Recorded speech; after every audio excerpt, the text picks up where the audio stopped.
Welcome to the deep dive. Okay, get ready to really stretch your mind today because we're exploring something incredibly fundamental. Yeah, time itself. Exactly, time. But maybe not time as we usually think about it. Right, not just clocks ticking. We're diving into this really mind-bending possibility that time isn't just a straight line, that it might, bend or loop, Yeah. maybe even not back on itself. It sounds like science fiction, but the physics is, well, intriguing. Totally. And our source material today, it pulls from all these areas of physics, concepts that suggest time is way stranger than we experience day to day. Definitely, from relativity to quantum mechanics. Right. So our mission here is to unpack these ideas. Relativity, quantum weirdness, these theoretical time loops, even actual time crystals. Yeah, try and pull out the core insights. What are these sources really telling us about time? About, I guess, existence itself? Let's find out. Let's hear it. Okay, so let's unpack this. Our everyday feel for time, it's so clear, isn't it? Completely. Past, present, future, one direction. Like a river, always flowing forward, feels solid, unquestionable almost. It does. But modern physics really throws a spanner in the works there. Starting with Einstein. Exactly. Relativity. It fundamentally changed the game. Time isn't absolute. It's not the same everywhere for everyone. Relative. Right. It's That's part cool. of this fabric, space-time. And it can actually stretch or compress, dilate, Depending on... depending on how fast you're moving and how strong gravity is around you. So your now isn't necessarily my now. Wow. Okay.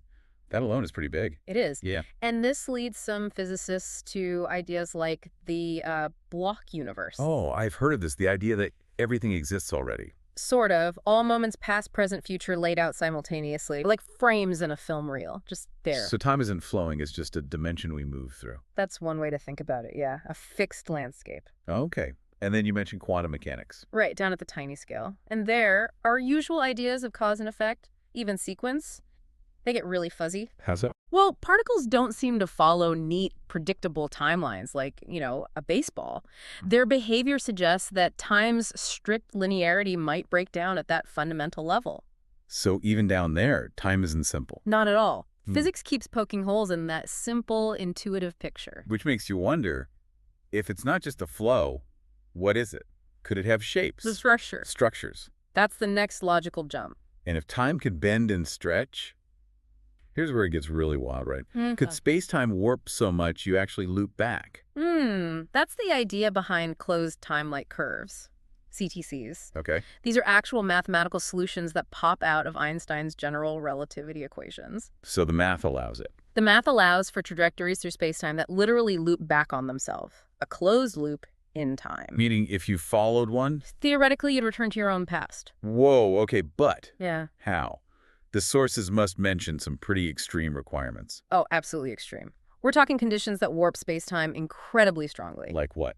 Well, near super fast spinning black holes, that's related to something called the Kerr metric, Okay. or around hypothetical things called cosmic strings, if they even exist. Cosmic strings.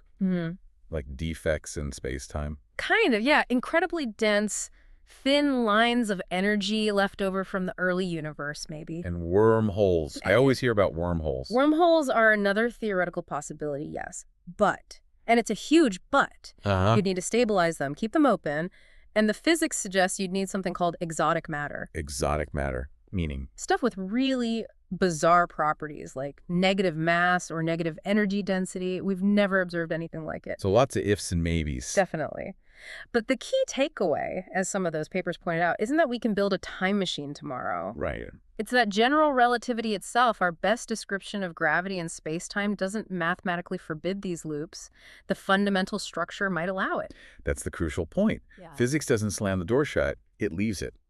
Mathematically ajar, perhaps. You could put it that way. It suggests the landscape of time might be more complex than just a straight road. Maybe it has potential detours loops. Okay. Mind slightly bent already. Yeah. Let's shift then.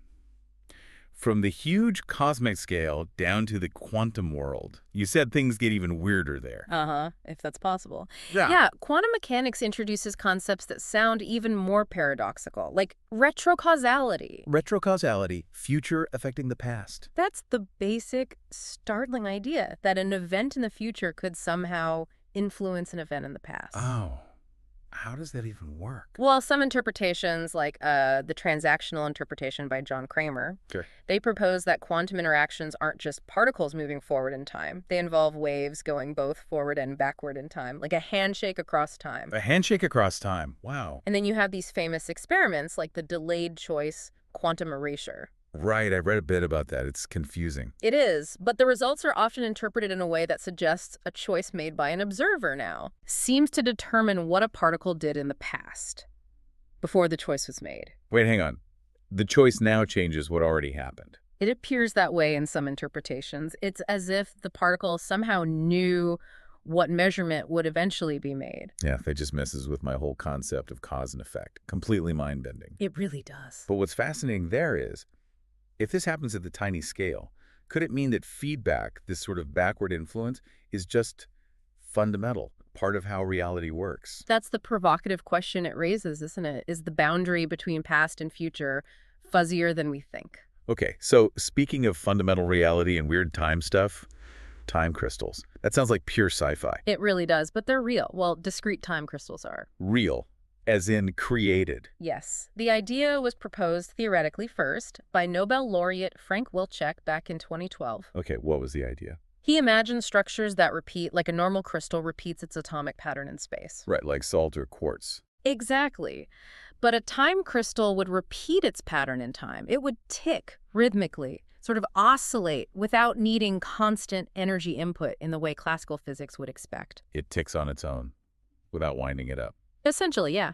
It breaks time translation symmetry just like a normal crystal breaks space translation symmetry. Okay, and someone made one. Yes. Building on lots of work, in 2021, researchers, including teams using quantum computers like Google's, managed to create these discrete time crystals, systems that showed this stable, repeating temporal pattern. They didn't just settle down, they kept ticking. Wow. So matter itself can have a built-in rhythm in time. That's what it demonstrates, a fundamental temporal order. It's not just an abstract idea anymore. It suggests cyclical dynamics might be physically real, embedded in matter. Which raises that important question you hinted at. Does this physical reality, this temporal order, reinforce the idea that time isn't just this steady forward march, that it can have internal structure, cycles, rhythms? It certainly seems to point that way, taking time from being just the background to being a property of things. That's incredible. It is a fascinating development. So, okay, we've got relativity bending time, theoretical loops, quantum weirdness hinting at backward influence, and now physical time crystals. Yeah. Let's scale it up again to the biggest picture. The whole universe. Yeah. Could the entire universe be caught in some kind of cycle, a loop? Well, if we connect all these dots, it definitely leaves cosmologists to consider those grand-scale possibilities. Like what kind of models? One major area is cyclic cosmology. Models, like those Steinhardt and Turok worked on, Okay. they propose alternatives to the standard Big Bang being a one-off event. Maybe the universe goes through endless cycles, expansion, then contraction. And the Big Bang wasn't the beginning, but a bounce. Exactly, a bounce from a previous collapsed universe, repeating over and over. That changes everything about origins. It does. Then there are even more, perhaps, out there ideas like time-reversed universes. A mirror universe going backward in time. Potentially connected to ours at the Big Bang, yeah. Running backward. Wow. And what about philosophical ideas like eternal recurrence? Right. Nietzsche talked about it, and figures like Roger Penrose have explored related ideas in physics contexts too. Yeah. The notion that maybe the entire universe with everything in it repeats itself infinitely. The exact same sequence of events. Possibly, or maybe variations, and even some fundamental theories like loop quantum gravity, which treats space-time as being made of tiny, discrete chunks, might inherently allow for feedback patterns or cyclical dynamics at the most basic level. It's dizzying to think about that scale. Not just a tiny loop near a black hole, but the whole cosmic story. Maybe on repeat. The Big Bang wasn't start, it was play again. It's a profound shift in perspective. So, okay. We've gone through relativity, CTCs, quantum effects, time crystals, cosmic cycles. Let's bring it back. Yeah. Why should you, listening right now, care about all this abstract, mind-bending physics? Well, I think when you synthesize all these points, time's flexibility and relativity, the mathematical permission for loops, the weird quantum hints of backward influence, the physical reality of time crystals, the cosmic cyclic models, it really shows that Our everyday gut feeling about time being simple and linear, that might just be, the surface layer. The user interface, maybe. Exactly. The underlying operating system could be far more complex, far stranger. And understanding these possibilities, even if they're theoretical or hard to grasp. It challenges our most fundamental assumptions about cause and effect, about what beginning and end even mean, about the fabric of reality itself. It forces us to ask those big questions, like the sources hint at. Could time be looping or cycling right now, underneath our perception? Are we part of some grand, repeating cosmic pattern? We don't have the answers, of course. Right. But exploring the questions. Expands our whole view of the cosmos and our place in it. It highlights that gap between how we experience time and what its fundamental physical nature might be. It tells us reality is probably much weirder and more wonderful than we assume. Absolutely. Wow. Still so much to discover. So here's a final thought to leave you with. If time isn't just that straight line you feel like you're traveling along, but maybe it's a loop or a knot or something with its own pulse, its own rhythm, does that change how you think about moments, about choices, about beginnings and endings in the universe? Yeah. Maybe the biggest questions aren't just about what happens next. Maybe they're about whether next is just before, seen from a different angle. A cosmic perspective shift. Definitely something to mull over. Yeah. Keep exploring, keep questioning, and keep diving deep with us.